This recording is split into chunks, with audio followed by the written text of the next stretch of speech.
March 17, 1943. Terpitzufer 76-78, Berlin. The folder slammed onto the mahogany desk with such force that coffee splashed from Admiral Wilhelm Canaris's porcelain cup, staining intelligence reports that would have meant execution if discovered by the Gestapo. Impossible. The Americans are feeding us propaganda through turned agents. Through the tall windows of Abwehr headquarters, Canaris could see the Landwehr Canal where Rosa Luxemburg's body had been dumped 24 years earlier.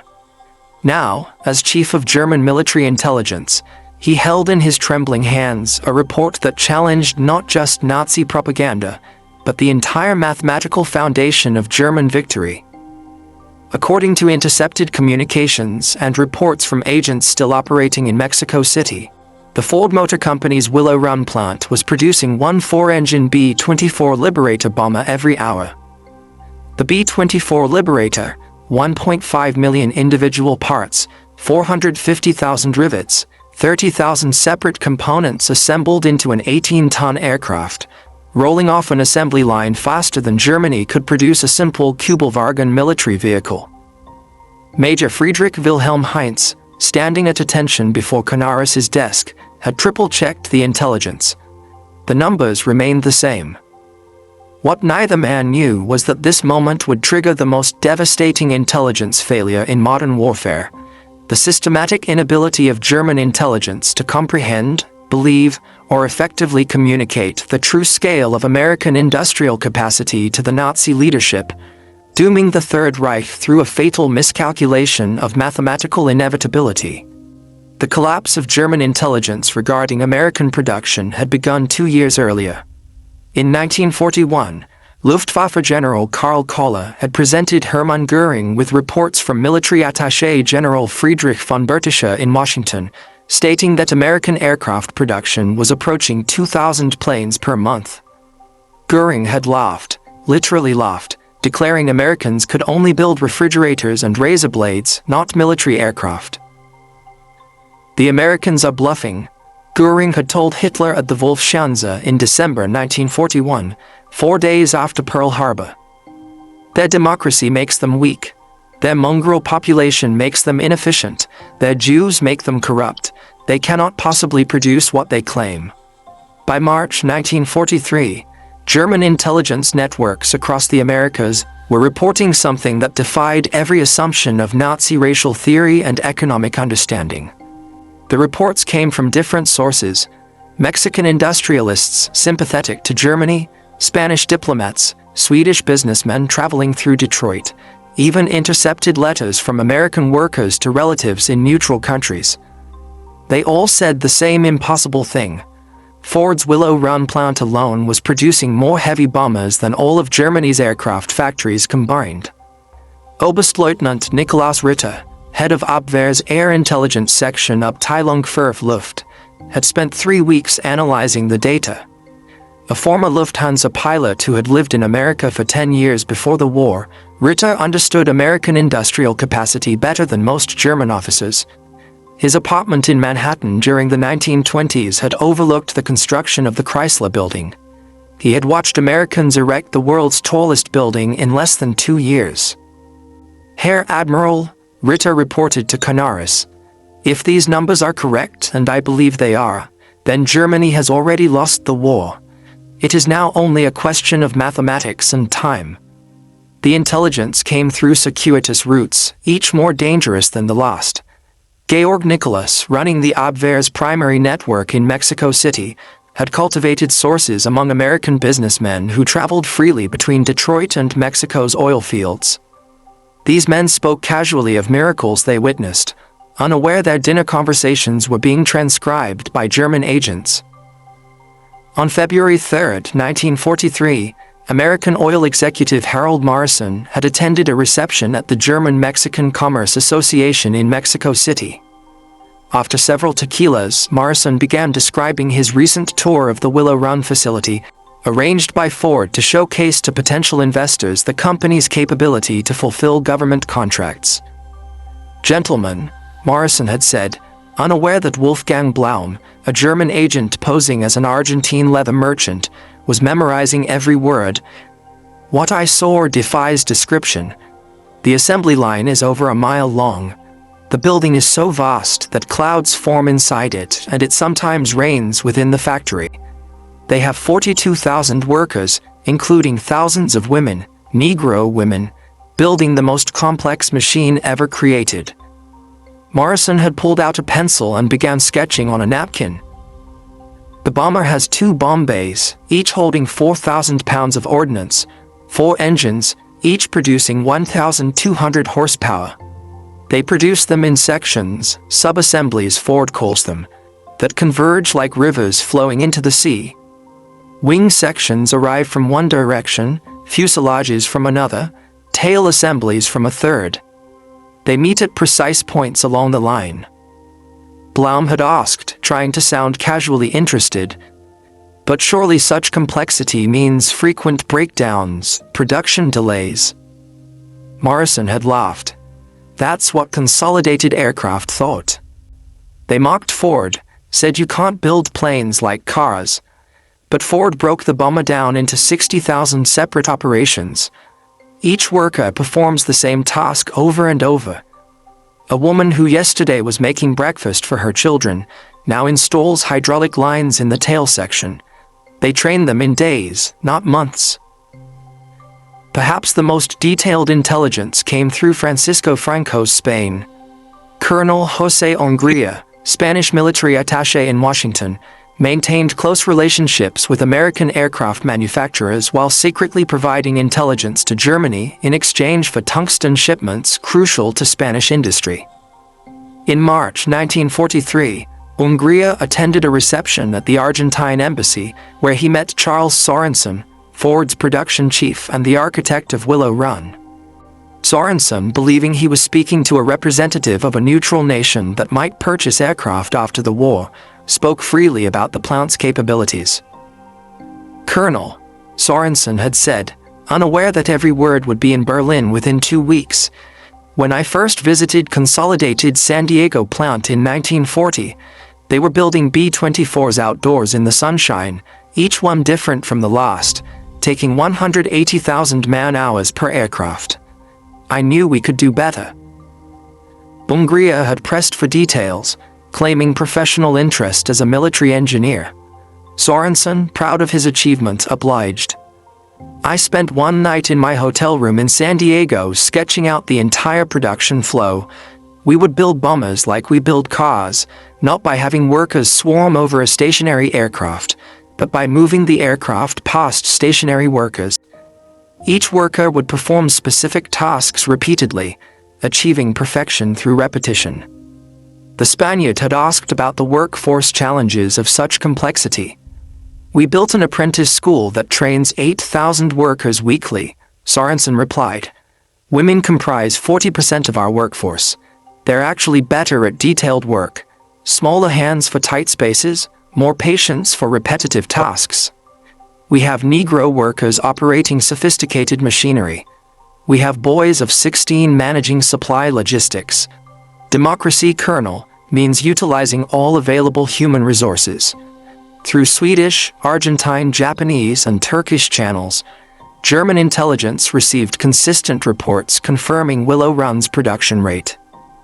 Swedish engineer Erik Lundberg visited the plant in March 1943 and reported, "The plant operates with efficiency that defies European understanding. They use 1,600 specialized machine tools, many designed for single operations.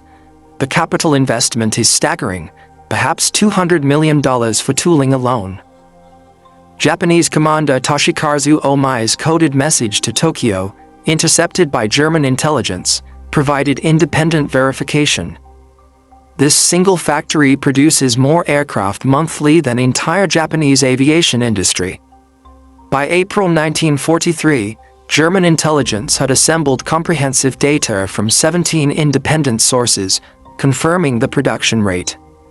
The numbers were staggering. Willow Run alone was producing 650 B-24s monthly at peak, with the entire American B-24 production exceeding 1,400 monthly. Desperate for ground truth, Canaris authorized Operation Pastorius, the insertion of saboteurs into the United States via submarine. George John Dash, leader of one of the two four-man teams, had lived in America for 20 years before returning to Germany in 1939. His secret orders from Canaris were to gather intelligence on aircraft production before conducting any sabotage operations. In the early morning hours of June 13, 1942, Dash's team landed at Amagansett, Long Island, having come ashore from U-202 just after midnight. Within days, tormented by the implications of his mission and what he already knew about American capacity, Dash surrendered to the FBI. During his interrogation, Dash revealed something that stunned his American captors. Canaris himself told me that Berlin doesn't believe your production figures. They think Willow Run is propaganda. He wanted photographs, employee counts, shipping records, proof that would force Göring to accept reality. FBI Special Agent Charles Landman asked incredulously, "They don't believe we're producing a bomber an hour?" Dash laughed bitterly. "Agent Landman, I lived here. I've seen your automobile factories.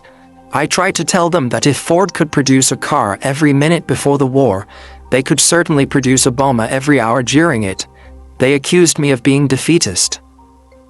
On April 20, 1943, Hitler's 54th birthday, Canaris personally presented the intelligence to Göring at Karen Hall, the Reichsmarschall's ostentatious hunting estate north of Berlin. The meeting would become legendary among German intelligence officers for Göring's complete rejection of reality. Canaris had brought photographs, intercepted documents, reports from dozens of sources. He spread them across Göring's massive oak table like a dealer showing cards that would lose the game. "Herr Reichsmarschall," Canaris began carefully, "we have confirmation from 17 independent sources. The Ford Willow Run plant is producing one B-24 Liberator every hour at peak production. They achieve this rate consistently since January. Göring, weighing over 280 pounds by this point in the war, picked up one of the photographs showing the assembly lines stretching into the distance." "Canaris," Göring said with contempt, "do you take me for a fool? These are obviously wooden mock-ups, props for propaganda. The Americans want us to believe they can build aircraft like sausages. This Willow Run plant probably produces 50 bombers monthly at most."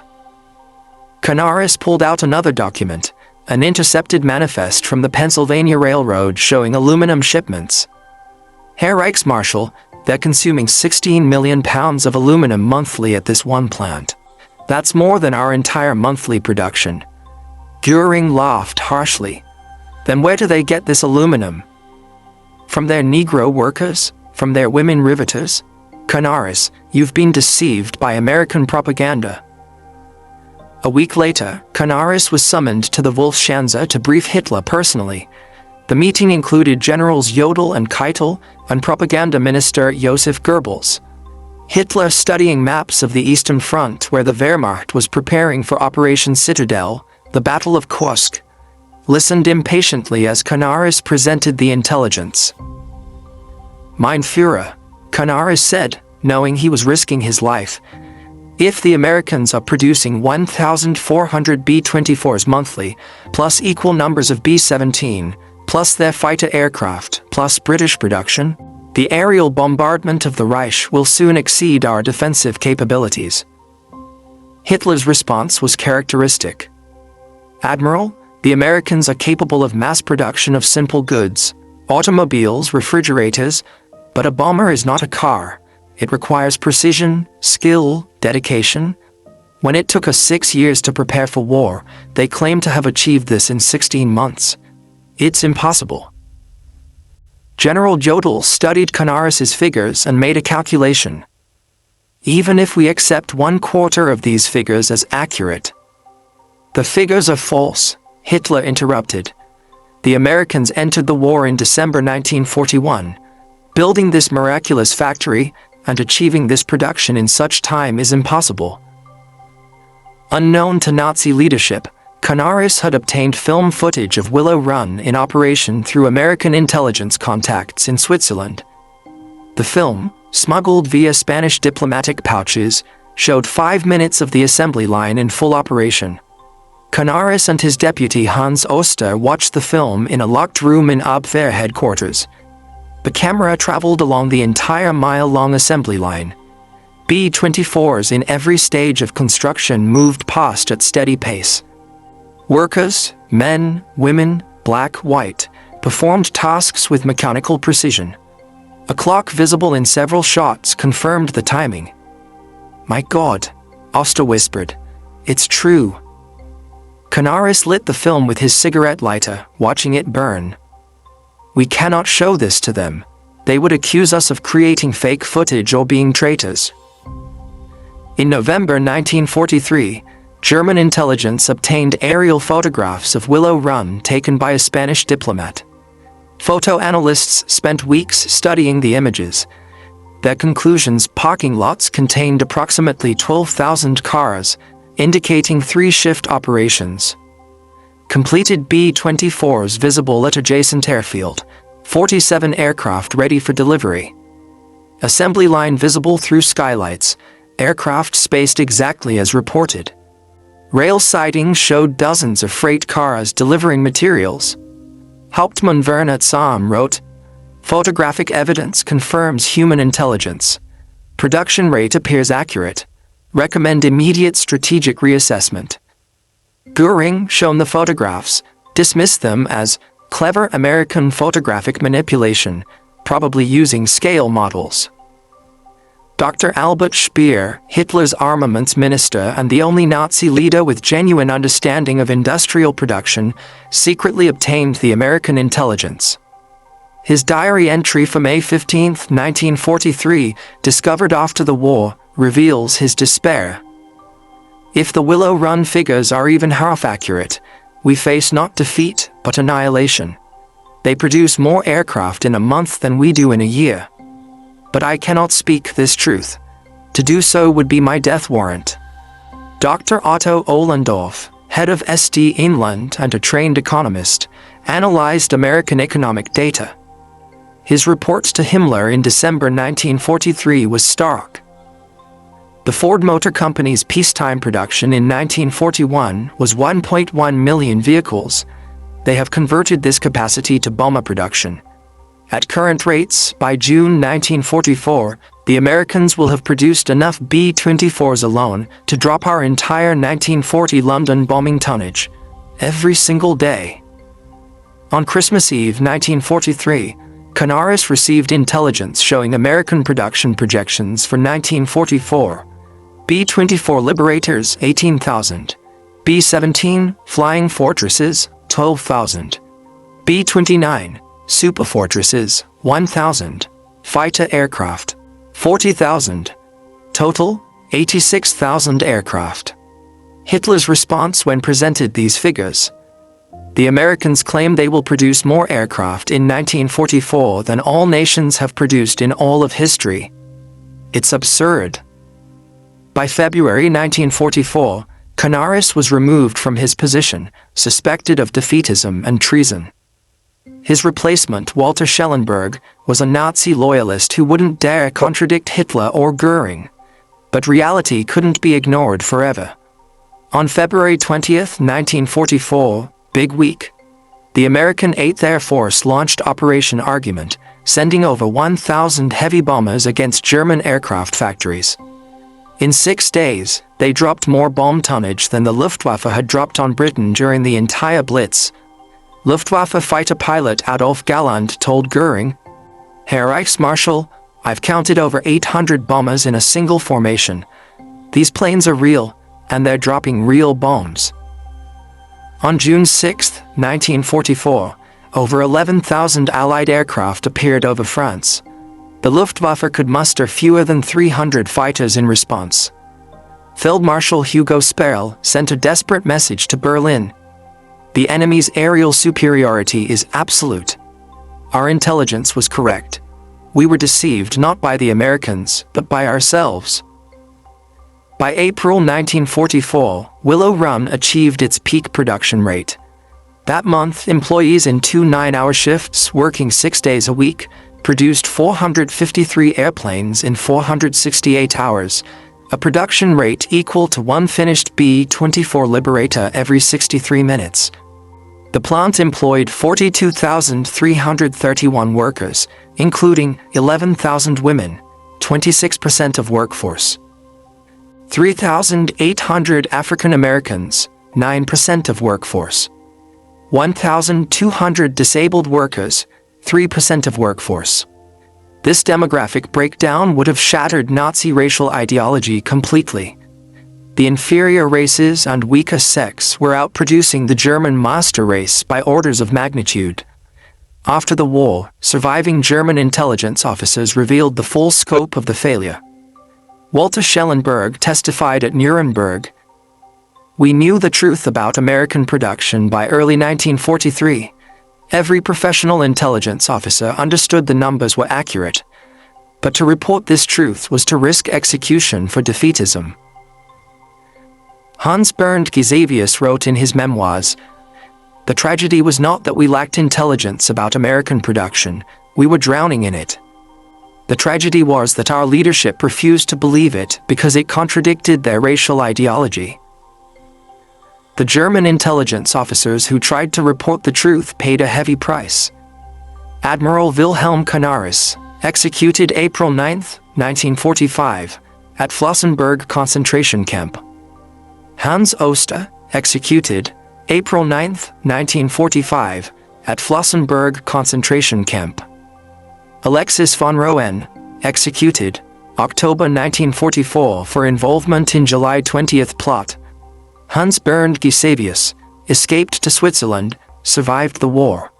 The United States Strategic Bombing Survey confirmed what German intelligence had reported. Willow Run produced 8,685 B-24s between 1942 and 1945. Peak production was 650 aircraft monthly. The hourly rate was sustained for months. Total cost per aircraft dropped from $238,000 to $137,000. Albert Speer, in post-war interrogation, was asked why Germany didn't believe the intelligence about American production. To accept that Ford could produce a bomber every hour was to accept that our entire worldview was wrong. That democracy wasn't weak but strong. That racial mixing didn't create weakness but strength. That women could do men's work. It would mean accepting that we had started a war we could never win. Who would tell Hitler that? Rose Will Monroe, the real-life inspiration for Rosie the Riveter, operated a rivet gun on the B-24 production line. She and thousands of women like her had never worked in industry before Pearl Harbor. "We knew we were building something important," Monroe said in a 1984 interview. "Every rivet we drove was going to help end the war. We worked double shifts sometimes, sleeping in the parking lot between shifts. We had brothers, husbands, sweethearts fly in these planes." The failure to believe intelligence about Willow Run had catastrophic consequences. Fighter production. Germany continued producing bombers until late 1944. Resource allocation. Resources wasted on wonder weapons instead of practical defenses. Strategic planning. Operations planned for facing hundreds of bombers, not thousands. Diplomatic failures. Peace overtures delayed due to not understanding certain defeat. German economists analyzing captured documents realized the true scale Willow Run cost, $200 million. German entire aircraft industry investment, 1933 to 1945. $400 million equivalent. Willow Run floor space, 3.5 million square feet. All German aircraft factories combined, 8 million square feet. Willow Run electrical consumption, 2.5 million kilowatts monthly. The Americans had built a single factory consuming more resources than entire German cities. The final accounting. By war's end, the full scale was revealed. Total B-24s produced, 18,188. Willow Run built 8,685. Total B-17s produced, 12,731. Total American aircraft produced 1940 to 1945, 303,717. Total German aircraft produced 1940 to 1945, 94,700. The United States produced 3.2 times more aircraft than Germany while fighting a two-ocean war. Historians call the German intelligence failure regarding American production one of the most consequential in military history. It wasn't a failure of collection. German agents gathered accurate, detailed intelligence. It was a failure of acceptance. Leadership refusing to believe intelligence contradicting their worldview. Dr. Gerhard Weinberg concluded, German intelligence accurately assessed American production capacity by early 1943.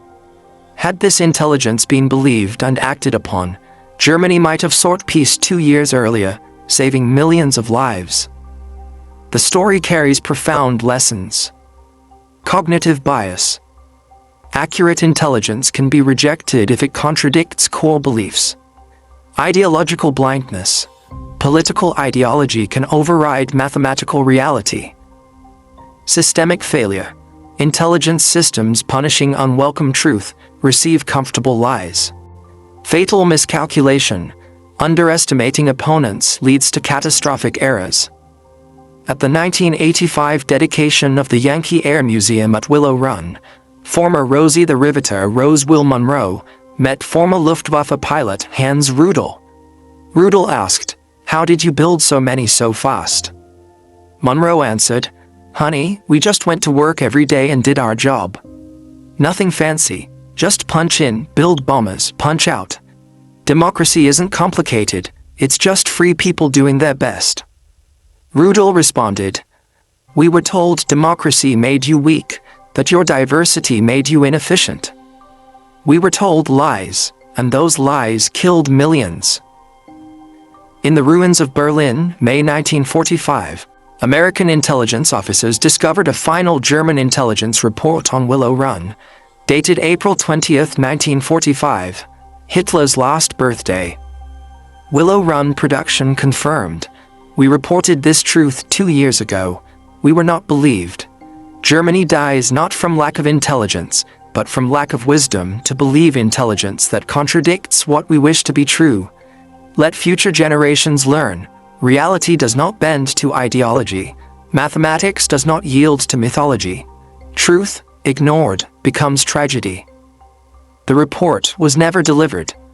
By then, Hitler was in his bunker, the 1,000-year Reich had days to live, and thousands of American bombers, many built at Willow Run, delivered the final argument German intelligence had tried to make 2 years earlier. The verdict of history is clear. German intelligence was excellent. German intelligence acceptance was catastrophic.